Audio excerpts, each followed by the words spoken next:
Hello, everyone. My research topic is on slavery, religious propaganda, and the Canaan curse. And this deals with the era of the Civil War and how the curse of Canaan was used to perpetuate slavery and to give it a biblical backing. For some biblical background on this, it comes from Genesis 9:20 through 27. It's a story about how Noah has just gotten off his ark and he'd started a new vineyard. And he got drunk on the wine and he passed out in his tent naked. His son Ham finds him and goes out and he tells Japheth and Shem that his dad's laying in there drunk. And Noah wakes up and he's really upset about this. It's like, I can't believe that you see me naked, and then you had to go and tell your brothers that I was drunk and naked. So he's like, curse your son Canaan, who ends up being the father of the Canaanites. And that's how the whole thing kicked off, with the curse of Canaan. So what it boils down to is that all of mankind is the ancestors of Noah. And Shem is the ancestor of the Shemites. Or Semites, we've heard that, the Semites. Japheth is the ancestors of Europeans. And Ham is the father of the Cush, Egypt, Libya, and Canaan peoples. And like I said before, Canaan is Ham's son. Therefore, there's technically no curse of Ham, even though that's how we often hear it interpreted. And the Ham in Hebrew means dark or black. But also, if you look at the people from Cush, which is Afghanistan, Egypt, Libya, they're really dark complected. If not what we would consider black, they're dark complected. And in the Bible, the Jews had enslaved the Canaanites several times, and we see examples of this in Joshua 9:21 through 23, 1 Kings, and in Judges. And Jesus, but I think this is important to note this, and it wasn't ever really brought up in the Civil War era, which we'll get to in a minute, but Jesus was descended from Rahab, who was also a Canaanite, which that's pretty interesting that we use their heritage to enslave them.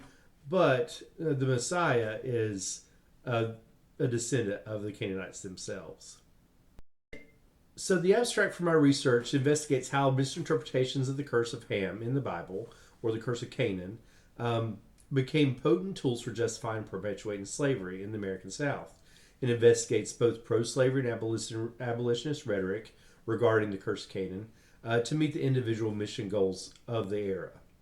And I'm going to analyze primary sources like newspapers, sermons, and lectures to trace a connection between the religious rhetoric surrounding the curses and pro-slavery sentiments. I threw a little newspaper clipping in there. It's from 1955, and it has a really good article by Ernest Thompson. And this whole paper was devoted to this issue was devoted to discussing segregation, and he's talking about how they used the curse of Canaan to kind of uphold slavery, and he's like, we cannot use it to uphold segregation too. But even in 1955, the curse of Canaan was being used pretty prolifically to uphold segregation as well. So the historical background in America for the curse of Canaan. In 1775 to 1865, we all know that slavery was deeply entrenched in Southern society and North as well. Religion played a crucial role in shaping the attitudes for slavery. And they often use the curse of Canaan to justify it.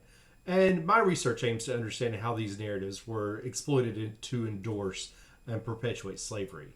My paper does not insinuate that this was the only foundational doctrine that upheld slavery. There was other things. There was polygenesis, and basically the idea that African Americans or Africans were not even human beings. We weren't the same species. So there was a lot that was going on behind the scenes to kind of uphold this tradition of slavery.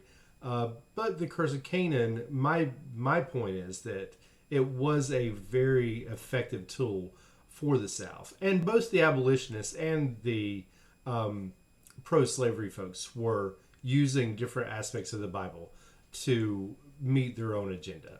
That's all I have for this week. I hope that you guys enjoy my presentation. And if you have any advice on how to move forward or what you think I should throw in there, feel free to throw it in the comments. You guys have a great week and good luck on your projects. I'll see you guys later.